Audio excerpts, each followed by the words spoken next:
A Texas rancher, along with a U.S. citizen, were killed in an IED attack along the border, believed to have been perpetrated by the Mexican cartels. I'll tell you, we'll take care of it. We're going to take care of it. We're going to get that guy. We're going to get him. We're going to get him. They know who he is. Can you believe it? They know who he is. Nothing's done. Mexico's going to give him to us. Mexico's going to give him to us. They have to. They have to. It's going to be real easy. A tragic cartel attack near the U.S. Mexico border has left a 74-year-old Texas rancher dead after his vehicle hit a deadly IED in cartel-controlled territory. With cartels now using warzone tactics to maintain power, the violence is reaching unprecedented levels. As U.S. citizens fall victim to these ruthless criminal networks, the pressure is mounting for a stronger government response. Will this be the final straw that forces the U.S. to take more drastic action, or will the cartels continue to terrorize unchecked? The rancher who was killed has been identified as 74-year-old Antonio Salderna. He, along with another individual, were killed while driving over the IED on ranch land in Mexico. On January 31st, 2025, a horrifying tragedy shook the border region of Tamaulipas, Mexico. A Texas rancher and his friends became the latest victims of cartel violence in an attack straight out of a war zone. A Texas rancher dead after being hit by a blast from a suspected cartel IED. The rancher was working on both sides of the U.S. Mexico border when he drove over the explosive device just south of Brownsville, causing it to detonate. 74-year-old Antonio Cespedes Saldierna, a rancher from Brownsville, Texas, was heading to his property in San Fernando with his close friends, Horacio Lopez Peña and Ninfa Griselda Ortega. It was supposed to be a routine trip, just another day checking on the land. But what they didn't know was that they were driving straight into a death trap. As their truck rumbled down a dusty, remote road, something sinister lurked beneath them. Hidden under the dirt, an improvised explosive device, an IED, was waiting, and in an instant, it detonated. The explosion was catastrophic. The front of the truck was obliterated on impact, the blast ripping through the vehicle with unimaginable force. Antonio and Horacio never stood a chance. Their bodies were torn apart in the chaos, mangled beyond recognition by flying shrapnel.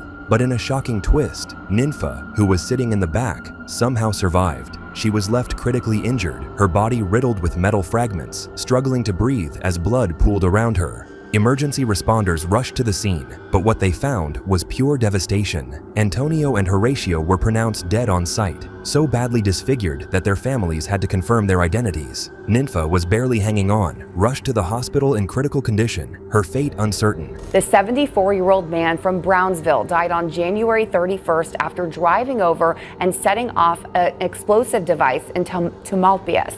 A woman in the vehicle was also injured, but there is no word on her condition right now. Local officials say organized crime groups place those explosive devices to keep rivals off their territory. This wasn't just another act of cartel violence. This was something different. The use of IEDs, a tactic more common in war zones like Iraq and Afghanistan, signals a terrifying escalation. These bombs, usually meant to target rival gangs, are now killing innocent people who just happen to be in the wrong place at the wrong time. For Antonio's son, Ramiro Cespedes, a U.S. Army veteran who served in Iraq and Afghanistan, the parallels were chilling. This was a terrorist attack, he said, describing the brutal similarities between his father's death and what he witnessed in combat. The victim's son, who is an Army veteran, says, quote, "I consider this a terrorist attack because if I went to war to fight terrorists and I'm seeing the same thing here, to me, my personal opinion, it is a terrorist attack." In response, Texas Agriculture Commissioner Sid Miller issued an urgent warning to ranchers and travelers near the border to be extremely cautious. Unmarked roads, once just a quiet stretch of land, could now be hiding deadly traps. What used to be a simple trip to check on property has become a life-or-death gamble. He stepped outside to just check on his herd. One moment he is breathing in the crisp morning air near Brownsville, Texas, and the next, he's gone. I want you to remember, this is in America. There was an IED, a coward's weapon, planted by a cartel. It turned this American, just living his life, into pieces, a mangled memory. This horrifying attack wasn't just another tragedy, it was a sign of something much bigger. It comes as Trump ramps up his crackdown on the cartels, paving the way for what's shaping up to be a full-blown war. In 2025, the U.S. Mexico border has turned into an all-out war zone. Cartels are using more brutal and sophisticated tactics than ever, targeting law enforcement and civilians alike. The violence has reached unprecedented levels, transforming once peaceful communities into battlegrounds filled with fear and bloodshed. And now, in a chilling escalation, cartels have taken their warfare to the skies. On February 1st, 2025, U.S. Customs and Border Protection received disturbing intelligence. Cartel leaders had officially greenlit the deployment of explosive-laden drones, kamikaze drones, to target American personnel along the border. This marks a terrifying shift in the fight, turning the skies into deadly hunting grounds for unsuspecting agents. Down here, the energy, we've talked about the morale shifting a lot, but now the energy is shifting to this kind of like heightened alert for law enforcement down here following the authorization of those weaponized drones. And full disclosure, I've been covering this for nearly 4 years. Never really felt unsafe that I needed protective gear. And yeah, now I've got a bulletproof vest down here for me and my team because we don't know what we're going to encounter. We don't know how the cartel is going to be operating. The scale of this drone warfare is horrifying. Back in 2023, authorities recorded 1,937 cartel drone incursions in just 3 South Texas border counties within the first 31 days of the year. Experts believe the number has more than tripled in 2025, with some estimating that over 1,000 drones cross the border each week. So one of Mexico's most powerful cartels, the Jalisco New Generation Cartel, has created a specialized elite drone unit where these members of the cartel are being trained to turn commercial drones into flying bombs to attack rivals and Mexican authorities, and that's according to a report from the Daily Beast. And that is not all. A cartel source telling the Daily Beast that an American man actually trained those cartel members on how to source, fly, and use these commercial drones and turn them into bombs. Cartels have leveled up their tech game in ways no one saw coming. The Jalisco New Generation Cartel, CJNG, now has an elite unit of drone operators known as operadores droneros. Their job? Converting commercial drones into flying bombs. This unit has been operational since early 2024 and poses a massive threat, not just to rival cartels, but to law enforcement on both sides of the border. The death toll of this war is haunting. Since 2006, an estimated 70,000 people in Mexico have died in drug-related violence, with over 26,000 still missing. The brutality is beyond your worst imagination. As Special Agent Keith Slaughter of the FBI's San Diego office said, it's not just people being killed, it's people being hated and dehumanized in ways that are deeply disturbing.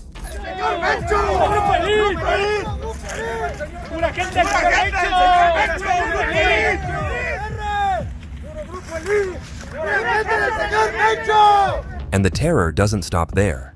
The border region is now a literal minefield. Cartels are using improvised explosive devices, IEDs, to maintain control, just like the one that killed the Texas rancher. These deadly traps are turning once quiet roads into death zones, and the civilian casualty count is rising fast. As violence spills over into the U.S., some Texas border towns are now being described as combat zones. And it's becoming clear, the cartels aren't just staying in Mexico. Former U.S. drug czar Barry McCaffrey has warned that cartel operations are making their way deeper into the southwestern United States, posing a sinister threat to national security.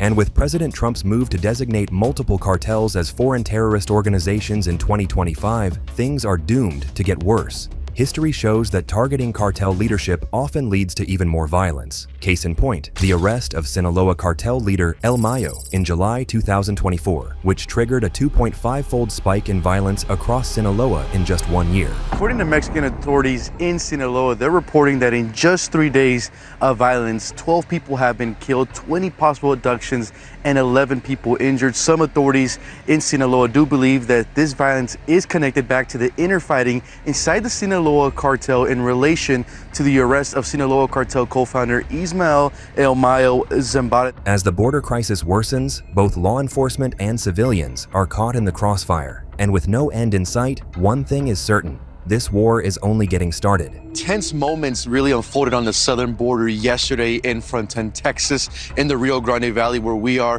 It's an area notorious for cartel activity and human smuggling. On Monday, around 1:29 p.m., shots were fired at Border Patrol agents from the Mexican side. Agents took cover, they returned fire, and called for backup. This here will be drone footage from Texas DPS showing the suspected cartel members fleeing after firing shots at agents. Antonio Céspedes Saldierna's tragic death isn't just an isolated case. The U.S. Mexico border has turned into a blood-soaked battleground where American citizens are increasingly caught in the crosshairs of cartel violence. Take what happened to Nicholas Douglas Quetz. On October 18, 2024, this 31-year-old Marine veteran from Arizona was driving down the Alta Caborca Highway in Sonora, Mexico, but he never made it to his destination. Out of nowhere, gunmen, almost certainly cartel members, opened fire on his pickup truck, unloading a storm of bullets. Nicholas was hit multiple times, riddled with lead as his terrified companions watched in shock. Days ago, a young U.S. Marine Corps veteran named Nicholas Quetz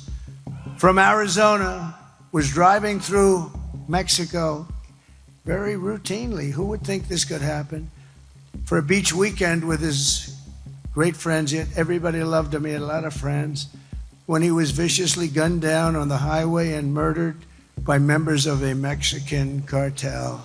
Then, just 2 months later, another American family was caught in the nightmare. On December 27, 2024, the Peña family's holiday in Durango, Mexico took a terrifying turn. 14-year-old Jason Peña, a Chicago native, was shot in the head during an ambush. His father and uncle, both U.S. citizens, were gunned down without mercy. What should have been a joyful family trip ended in a massacre. Jason was rushed to Texas, barely clinging to life in a hospital bed. These brutal attacks send a clear message. The danger for Americans near the border is worse than ever. A Chicago area teen is back on American soil after being shot and critically wounded in Mexico. 14-year-old Jason Peña is being cared for in a Texas children's hospital after he was shot last Friday in the state of Durango while visiting family for the holidays.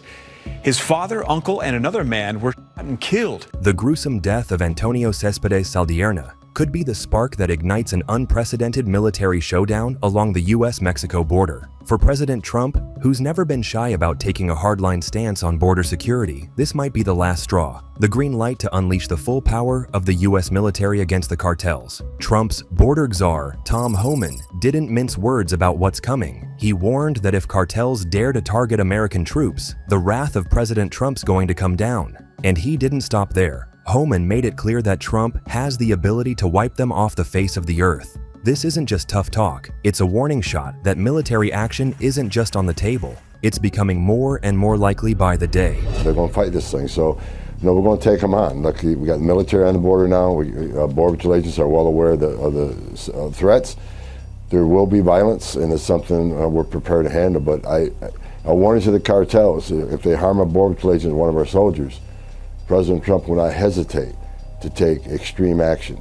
I think President Trump would wipe them off the face of the earth, just like he did ISIS and the Caliphate. So I would think the cartels would pay attention. We have a strong president who's not going to take it. Right now, about 5,000 active duty troops are stationed along the border, but that could be just the beginning. With Trump's national emergency declaration still in play, the door is wide open for a massive military buildup. Inside sources at the Pentagon are saying that plans are already in the works to surge up to 25,000 troops to the border, fully armed and equipped with state-of-the-art surveillance technology. Troops on the ground in San Diego, a part of President Trump's promise to crack down on the situation at the southern border. Friday, Sky 10 saw troops at the Imperial Beach Border Patrol Station.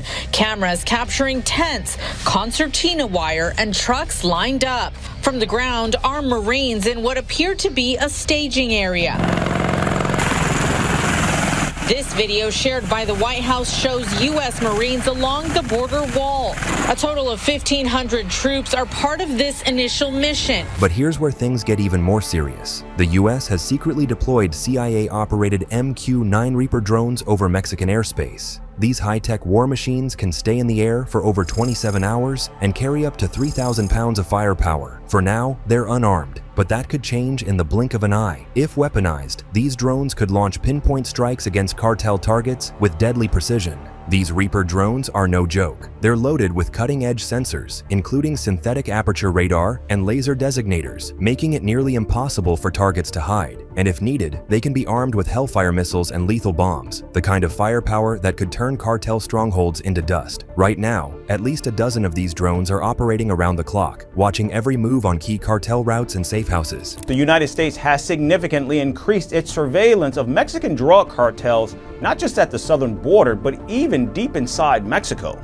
The Pentagon has confirmed that the U.S. military flew at least 18 intel-gathering sorties using spy planes near Mexico in the last 2 weeks. The deployment of the spy aircraft and increased recon activity shows how the Trump administration is using the military at the southern border and beyond. At least 11 of the recent flights were conducted by the U.S. Navy's P-8 aircraft, which is popularly known as a submarine hunter for its superior radar systems that can track underwater activity. And that's not all. The U.S. military has also moved a fleet of attack helicopters to the border. These beasts are armed with 30mm chain guns and can carry Hellfire missiles, giving them the power to strike fast and hard if cartel forces make a move against U.S. personnel. But here's where things get really intense. Whispers are swirling about the possible deployment of Delta Force operators. These elite units are the best of the best, experts in counterterrorism and high-stakes missions. If they get the green light, they could be used for surgical strikes against cartel leaders. It's top secret stuff, but even the rumor of Delta Force involvement shows just how serious this fight is getting.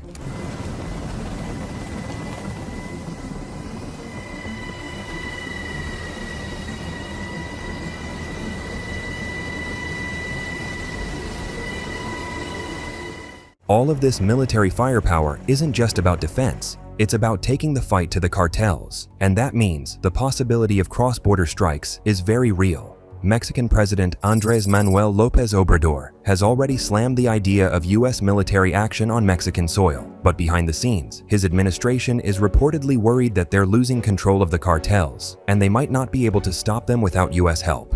With tensions heating up and the cartels showing no signs of slowing down, cross-border strikes are looking more likely than ever. If Trump gives the go-ahead, the first targets would probably be cartel leadership and key infrastructure, with drone strikes on safe houses and drug shipments high on the list. And if Delta Force gets involved, it could mean deep, high-risk missions right in the heart of cartel territory. Because, obviously this is a very capable, ultra-violent organization. They have no clue if we organize these Tier 1 units against them. This is going to be what I would be doing if I was down there. Like, I know all those shoe boxes in my, my walls that I'm going to have to collect up. I'd be getting ready to retire right now. That's what I would be doing. Because if Delta Force was hunting me, bro, I would be so terrified. The death of Antonio Céspedes Saldierna might be the moment that changed everything. The moment that triggered an all-out military campaign against the cartels. It could reshape U.S. Mexico relations and redraw the map of cartel power in ways we've never seen before. With everything from drone surveillance to special forces on standby, the border region is on the brink of a new explosive chapter in the war against the cartels. Cartels are running wild, and now they've brought their war here. Now, we have ignored this for a very long time. Our government was in bed with them. This isn't murder. This is a declaration of war. So, what are your thoughts? Who's really in control of the U.S.-Mexico border? The government or the cartels? Is this the breaking point that will push the U.S. into taking extreme measures? Let us know your thoughts in the comments below. And if you enjoyed this, be sure to hit that like button, subscribe, and turn on notifications so you're always the first to know about the latest updates and insider cartel stories.